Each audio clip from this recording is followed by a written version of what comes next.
إن الحمد لله نحمده ونستعينه ونستغفره ونعوذ بالله من شرور أنفسنا ومن سيئات أعمالنا من يهده الله فلا مضل له ومن يضلل فلا هادي له وأشهد أن لا إله إلا الله وحده لا شريك له وأشهد أن محمدًا عبده ورسوله اللهم صل على محمد وعلى آل محمد كما صليت على إبراهيم وعلى آل إبراهيم إنك حميد مجيد اللهم بارك على محمد وعلى آل محمد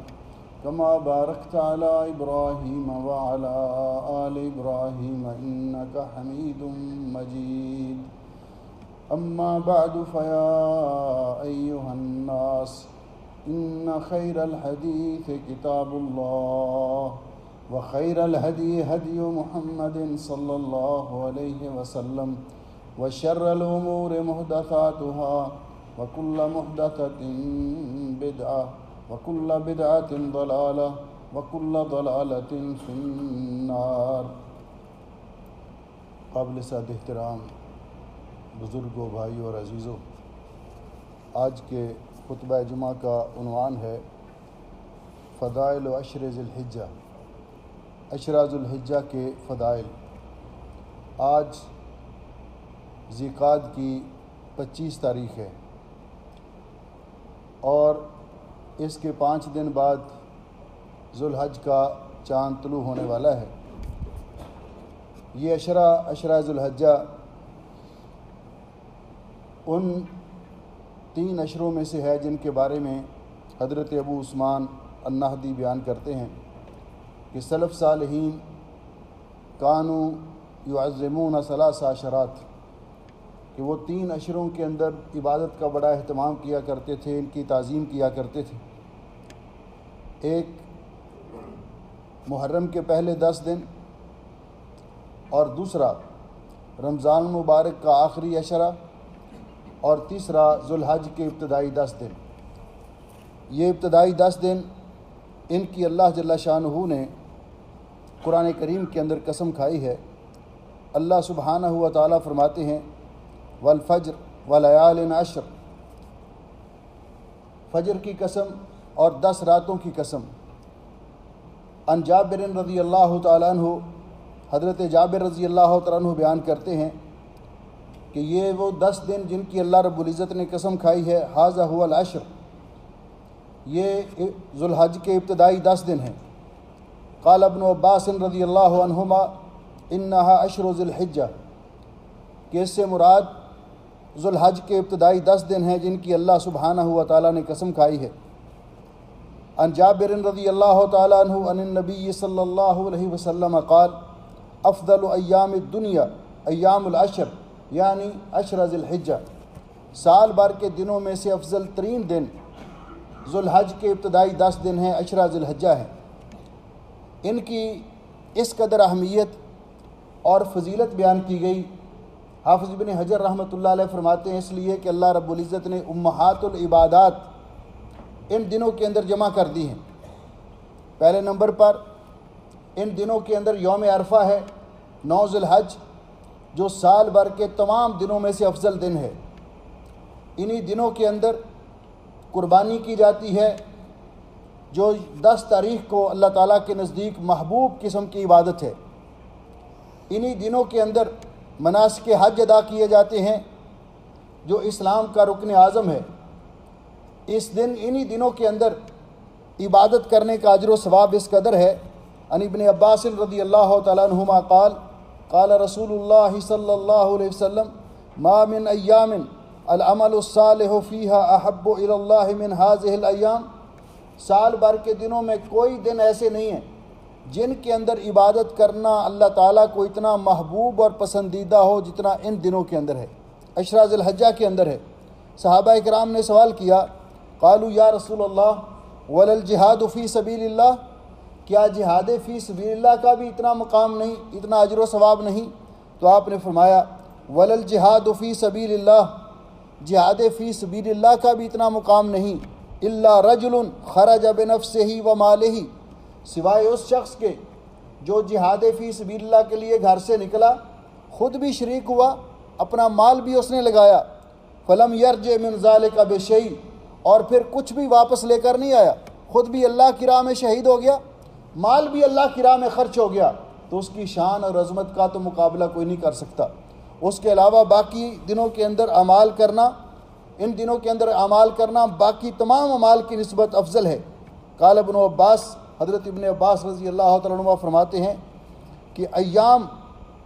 قرآن پاک میں اللہ رب العزت نے فرمایا وَاذْكُرُوا اللَّهَ فِي أَيَّامٍ مَعْلُومَاتٍ، معلوم دنوں کے اندر اللہ تعالیٰ کا ذکر کرو، تو فرمایا ایام المعلومات سے مراد یہ عشرہ ذی الحجہ ہیں، یہ عشرہ ذی الحجہ ہیں۔ ان دنوں کے اندر عن ابن عمر رضی اللہ تعالیٰ عنہما، حضرت عبداللہ ابن عمر رضی اللہ تعالیٰ عنہما فرماتے ہیں قال قال رسول اللہ صلی اللہ علیہ وسلم ما من ایام اعظم عند اللہ ولا احب الیہ العمل فیہن من هذه الایام، یعنی اللہ تعالیٰ کے ہاں عشرہ ذی الحجہ کے اندر نیک عمل کرنا اللہ تعالیٰ کو جتنا محبوب ہے باقی دنوں کے اندر نہیں۔ فاکثروا فیہن من التسبیح والتحلیل والتکبیر والتحمید، ان دنوں کے اندر کثرت کے ساتھ اللہ کو یاد کرو، سبحان اللہ والحمد للہ ولا الہ الا اللہ واللہ اکبر کثرت کے ساتھ پڑھو۔ حضرت عبداللہ ابن عمر رضی اللہ تعالیٰ عنہما اور حضرت ابو ہریرہ رضی اللہ تعالیٰ عنہ، ان کی عادت تھی کہ جب عشرہ ذی الحجہ شروع ہو جاتا تو وہ بازار میں نکلتے اور یکبران، اللہ کی تکبیر بیان کرتے، اللہ اکبر لا الہ الا اللہ اللہ اکبر وللہ الحمد، سبحان اللہ والحمد للہ ولا الہ الا اللہ واللہ اکبر، اور لوگ بھی پھر ان کی تکبیر سن کے تکبیرات کہتے، کیونکہ یہ اللہ تعالیٰ کا ذکر کرنے کے دن ہے۔ اس لیے رسول اکرم صلی اللہ علیہ وسلم نے جس قدر اس عشرے کی فضیلت بیان کی ہے، تو اس عشرے کے اندر کرنے کے کام اللہ کا ذکر کیا جائے، روزے رکھے جائیں۔ نبی کریم علیہ الصلوۃ والسلام کے بارے میں امہات المومنین فرماتی ہیں ان رسول اللہ صلی اللہ علیہ وسلم کان یصوم 9 ذی الحجہ، نبی پاک صلی اللہ علیہ وسلم یہ ذی الحج کے 9 دن نفلی روزہ رکھا کرتے تھے، اور اگر کسی کو اللہ ہمت اور توفیق دے تو وہ 9 دن کنٹینیو بھی روزے رکھ سکتا ہے، اگر نہیں رکھ سکتا تو ایک دن روزہ رکھ لے، ایک دن افطار کر لے۔ اگر یہ بھی مشکل ہے موسم کی گرمی کی وجہ سے تو یوم عرفہ کا روزہ تو کبھی نہیں چھوڑنا چاہیے، 9 ذی الحج کا روزہ، کیونکہ نبی پاک صلی اللہ علیہ وسلم سے یوم عرفہ کے روزے کے بارے میں پوچھا گیا کہ اس کی کتنی فضیلت ہے، تو رسول اکرم صلی اللہ علیہ وسلم نے فرمایا یہ ایک دن کا روزہ رکھنا یوم عاشورہ کا یکفر السنۃ الماضیہ والباقیہ،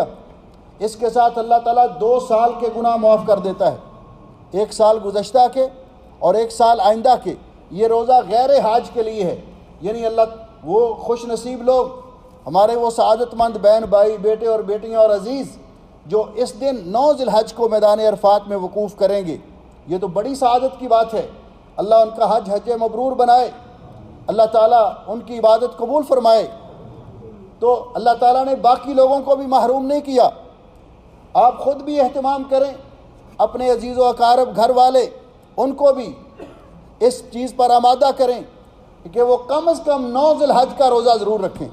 ہر شخص اس بات کا خواہاں ہے کہ اللہ سبحانہ و تعالیٰ اس کے گناہوں کو معاف کر دے۔ یوم عرفہ وہ عظیم دن ہے کہ نبی کریم علیہ الصلوۃ والسلام نے فرمایا الحج عرفہ،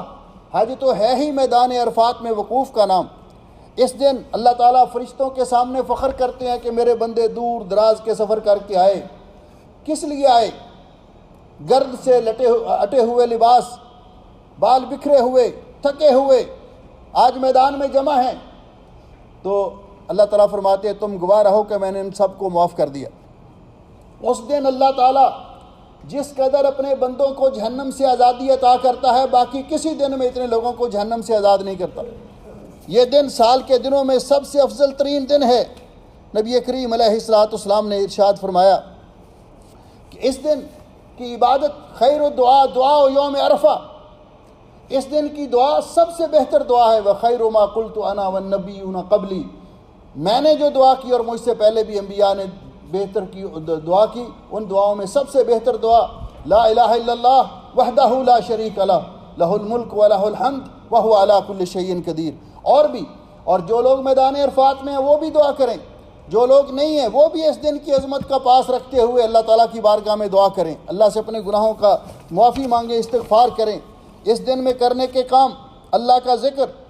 روزے نفلی، صدقہ کرنا، قرآن پاک کی تلاوت کرنا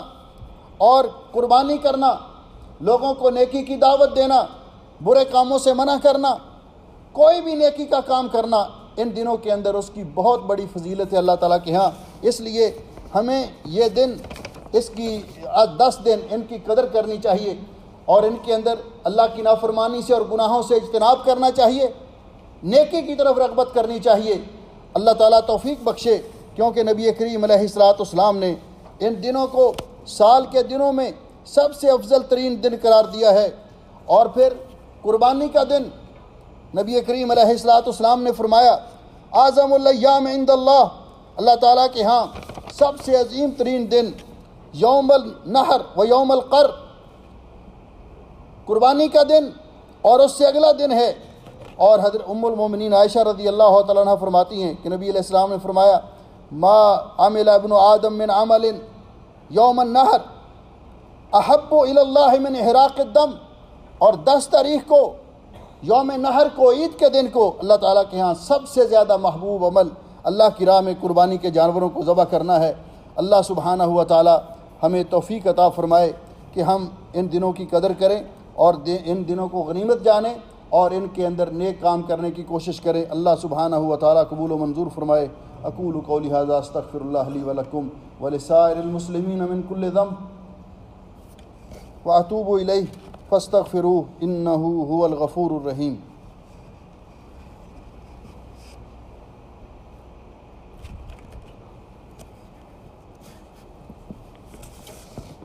ان الحمد للہ نحمده ونستعینه ونستغفره ونعوذ باللہ من شرور انفسنا ومن سیئات اعمالنا من يهده الله فلا مضل له ومن يضلل فلا هادي له اشهد ان لا الہ الا اللہ وحدہ لا شریک له واشهد ان محمدا عبدہ ورسولہ۔ محترم بھائیو اور عزیزو، یوم عرفہ کا روزہ ہر علاقے کے لوگ 9 ذی الحج کو، جو جب وہاں پہ 9 ذی الحج ہوگی اس دن رکھیں گے، کیونکہ اسلام کے اندر یہ قاعدہ ہے لکل اہل بلد رؤیتہم، یہاں 9 ذی الحج کو، پاکستان میں 9 ذی الحج جب ہوگی، باقی علاقوں میں 9 ذی الحج جب ہوگی، یعنی چاند کے طلوع سے یہ حساب کیا جائے گا، اس دن کا یہ روزہ رکھیں گے، یوم عرفہ کا روزہ، کیونکہ اس کے ساتھ اللہ تعالیٰ 2 سال کے گناہوں کو معاف کر دیتا ہے۔ اس کے ساتھ ساتھ وہ لوگ، وہ عزیز اور بھائی جو قربانی کرنا چاہتے ہیں، تو آج میں نے جس طرح عرض کیا کہ 25 ذی القعدہ ہے، ان کے لیے حکم ہے رسول اکرم صلی اللہ علیہ وسلم کا ان ام سلمہ زوج النبی صلی اللہ علیہ وسلم تقول، ام سلمہ رضی اللہ تعالیٰ عنہ ام المومنین بیان کرتی ہیں قال رسول اللہ صلی اللہ علیہ وسلم من کان لہ ذبح، جو آدمی قربانی کرنا چاہتا ہے، قربانی ذبح کرنے کا ارادہ رکھتا ہے، یذبحہ فاذا احل ہلال ذی الحجہ، تو اس کے لیے ضروری ہے کہ جب ذو الحج کا چاند طلوع ہو جائے فلا یاخذن من شعرہ ولا من اظفارہ شیئا حتی یضحی، تو اس کے لیے اپنے جسم سے کوئی بال کاٹنا چاند طلوع ہو جانے کے بعد یا ناخن تراشنا منع ہے، حتیٰ کہ قربانی کا جانور کر لے۔ جو لوگ یہاں ہیں ان کی قربانی اپنے ملکوں میں ہے تو وہ بھی اس کی پابندی کریں گے، جب وہاں پہ جانور ذبح ہو جائے گا تو اس وقت وہ اپنی حجامت بنوائیں گے۔ یہ حکم جو ہے رسول اکرم صلی اللہ علیہ وسلم کا حکم ہے، اس لیے علماء نے اس کو واجب قرار دیا ہے کہ اگر کوئی اس کی مخالفت کرے گا تو گناہ گار ہوگا۔ اور یہ حکم کس کے لیے ہے، اس میں علماء کا اختلاف ہے۔ بعض علماء کہتے ہیں کہ صرف گھر کا سربراہ جو قربانی کر رہا ہے، اگرچہ وہ سب گھر والوں کی طرف سے ہے، صرف وہ اس کی پابندی کرے گا۔ دوسرا قول یہ ہے کہ تمام افراد، چونکہ وہ قربانی گھر کے تمام افراد کی طرف سے ہے، اور نبی پاک صلی اللہ علیہ وسلم کے زمانے میں یہی طریقہ تھا کہ گھر کا سربراہ قربانی کرتا تھا، اس کی طرف سے بھی اور اس کے اہل خانہ کی طرف سے بھی ہوتی تھی، تو اس لیے اگر سارے لوگ اس کا اہتمام کریں تو یہ بھی باعث اجر و ثواب ہے۔ جس طرح کہ دوسری حدیث میں آتا ہے کہ ایک آدمی نبی پاک صلی اللہ علیہ وسلم کی خدمت میں حاضر ہوا اور اس نے کہا کہ اللہ تعالیٰ نے حکم دیا ہے یوم اضحیٰ کو عید کے دن قربانی ذبح کرنے کے لیے، تو میرے پاس کوئی اور جانور نہیں، ایک بکری ہے دودھ دینے والی۔ تو رسول اکرم صلی اللہ علیہ وسلم نے فرمایا کیا میں اس کی قربانی دے دوں؟ تو رسول اکرم صلی اللہ علیہ وسلم نے فرمایا کہ نہیں، آپ ایسے کرو، آپ اپنے حجامت نہ بنوائیں چاند طلوع ہونے کے بعد، جب لوگ قربانیاں کر لیں عید پڑھنے کے بعد پھر حجامت بنوائیں، فتل کا تمام اضحیت کا، تو اللہ تعالیٰ آپ کو بھی قربانی کے برابر اجر و ثواب دے گا۔ تو اس لیے اس کی بھی پابندی کرنی چاہیے، اس کا بھی اہتمام کرنا چاہیے۔ اللہ تعالیٰ مجھے اور آپ کو توفیق بخشے کہ ہم اللہ کی رضا کے لیے قربانی کریں، اور اللہ تعالیٰ نے فرمایا فصلی لربک وانحر، اپنے رب کے لیے نماز پڑھو اور اپنے رب کے لیے قربانی کرو، خالص اللہ کی رضا کے لیے قربانی کرنا۔ اگلے خطبے میں انشاءاللہ قربانی کے احکام تفصیل کے ساتھ بیان کریں گے، اور اگر کسی کے بھائی کے ذہن میں سوال ہو تو نماز کے بعد انشاءاللہ پھر اس کے بارے میں گفتگو کریں گے۔ اللہ سبحانہ و تعالی ہمیں اپنی رضا کے لیے قربانیاں کرنے کی توفیق بخشے اور اپنے فضل و رحمت سے قبول و منظور فرما لے۔ کچھ بھائیوں نے دعا کے لیے اپیل کی ہے، دعا کریں کہ اللہ ہمارے تمام بیماروں کو شفا عطا فرمائے، فوت شدگان کی مغفرت فرمائے، جو لوگ پریشان ہیں اللہ تعالیٰ سب کی پریشانیاں دور فرمائے۔ ان اللہ و ملائکتہ یصلون علی النبی یا ایھا الذین آمنوا صلوا علیہ وسلموا تسلیما۔ اللہم صل علی محمد وعلی آل محمد کما صلیت علی ابراہیم وعلی آل ابراہیم انک حمید مجید۔ اللہم بارک علی محمد وعلی آل محمد کما بارکت علی ابراہیم وعلی آل ابراہیم انک حمید مجید۔ ربنا ظلمنا انفسنا وإن لم تغفر لنا وترحمنا لنكونن من الخاسرين۔ اللهم إنك عفو تحب العفو فاعف عنا، اللهم إنك عفو تحب العفو فاعف عنا۔ اللهم اشف مرضانا ومرضى المسلمين، اللهم اشف مرضانا ومرضى المسلمين، اللهم اغفر للمسلمين الميتين، اللهم انصر إخواننا المستضعفين في كل مكان، اللهم اجعل هذا البلد آمنا مطمئنا رخاء سخاء وسائر بلاد المسلمين۔ ربنا آتنا في الدنيا حسنة وفي الآخرة حسنة وقنا عذاب النار۔ سبحان ربك رب العزة عما يصفون وسلام على المرسلين والحمد لله رب العالمين۔ صفحہ درست کر